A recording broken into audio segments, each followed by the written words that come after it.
नमस्कार, मी संदर्भ ग्रंथपाल प्रसाद भडसावळे सादर करत आहे तेजाची शलाका ही बोधकथा। स्वातंत्र्य लढ्यात उतरण्यासाठी हट्ट करणाऱ्या छोट्या इंदूची इच्छा तिचे वडीलही पूर्ण करायचे।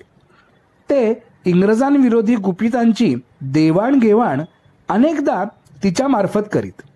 इंदूही आपल्या दप्तरातून ही माहिती अत्यंत गुप्तपणे अन्य नेत्यांपर्यंत पोहोचवी।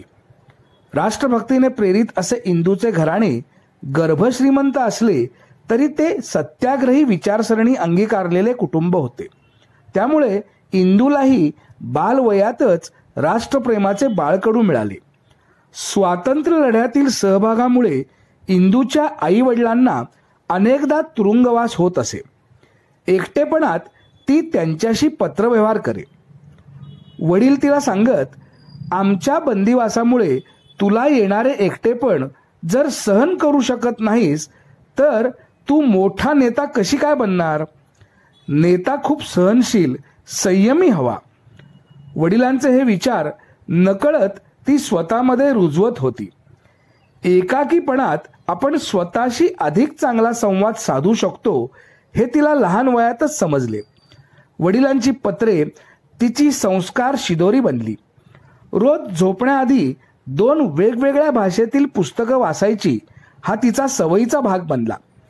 अर्धवट वाचलेले पुस्तक ठेवताना तिला कधीही त्यात खूण ठेवण्याची गरज पडली नाही, कारण बाबांनीच एक सवय लावली होती, पुस्तक वाचताना ज्या पानावर थांबू तो क्रमांक लक्षात ठेवून दुसऱ्या दिवशी तिथूनच वाचायला सुरुवात करायची।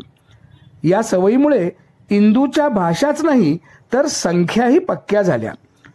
पुढे राजकारणात पडल्यावर इंदूला या सवयींमुळे कार्यकर्ते, नेते अनेक वर्षांनी भेटूनही लक्षात राहत।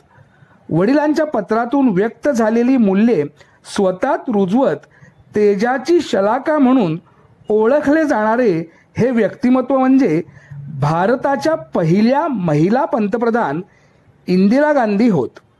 आणि त्यांचे वडील म्हणजे मुलांचे लाडके चाचा नेहरू अर्थात स्वतंत्र भारताचे पहिले पंतप्रधान पंडित जवाहरलाल नेहरू।